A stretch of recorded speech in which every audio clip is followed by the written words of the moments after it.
কক্সবাজার সদর রামু ও ঈদগাঁও নিয়ে গঠিত বাংলাদেশের জাতীয় সংসদের 296 নম্বর আসন কক্সবাজার ৩। দীর্ঘদিন ধরেই এই আসনটি দেশের রাজনীতিতে আলোচনা, প্রতিযোগিতা ও পরিবর্তনের প্রতীক। এবারও ব্যতিক্রম নয়। কক্সবাজার ৩ আসনের রাজনৈতিক লড়াই এবার আরও নতুন মাত্রা পেয়েছে। বহুদিনের রাজনৈতিক অভিজ্ঞতা, সাবেক সংসদ সদস্য হিসেবে পরিচিত বিএনপির লুৎফর রহমান কাজল। অন্যদিকে রাজনৈতিকভাবে অভিজ্ঞ হলেও জাতীয় সংসদ নির্বাচনে নতুন মুখ জামায়াতের প্রার্থী শহীদুল ইসলাম বাহাদুর। দুই প্রার্থী মনোনয়ন পাওয়ার পর পরস্পরকে অভিনন্দন জানিয়েছেন, যা এই আসনের নির্বাচনী মাঠে যোগ করেছে সৌহার্দ্য ও সম্মানের অনন্য উদাহরণ। এই আসনটির ইতিহাসও সমৃদ্ধ। 2008 সালের নির্বাচনে বিএনপির লুৎফর রহমান কাজল 1,26,000-এর বেশি ভোট পেয়ে জয়ী হন।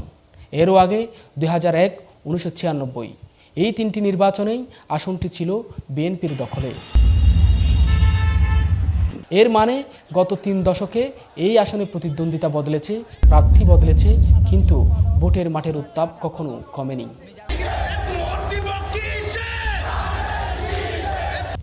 এবারের নির্বাচনে বিএনপির প্রার্থী হিসেবে আবারও মাঠে লুৎফর রহমান কাজল।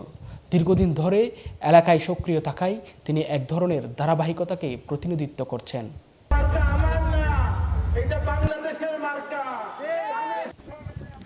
বিপরীতে জামায়াতের শহীদুল ইসলাম বাহাদুর এক সময়ের ছাত্র রাজনীতি, সদর উপজেলা পরিষদের সাবেক ভাইস চেয়ারম্যান এবং বর্তমানে নীরব প্রচারণায় ব্যস্ত একজন নতুন জাতীয় নির্বাচনী প্রার্থী।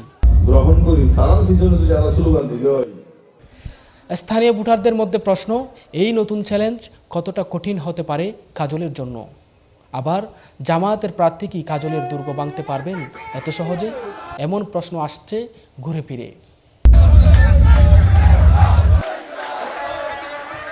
প্রতিযোগিতা নিয়ে আলোচনা যতই হোক, দুই প্রার্থী এখন পর্যন্ত প্রকাশ্যে বলেছেন তারা চান শান্তিপূর্ণ, অংশগ্রহণমূলক এবং সভ্য নির্বাচন।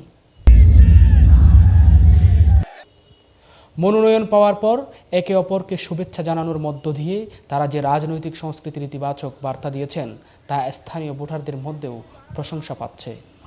এখন শুধু অপেক্ষা, সম্মান সৌহার্দ্যের এই লড়াইয়ে শেষ পর্যন্ত কে জয়ী হবেন, কে হবেন কক্সবাজার ৩ আসনের আগামী সংসদ সদস্য।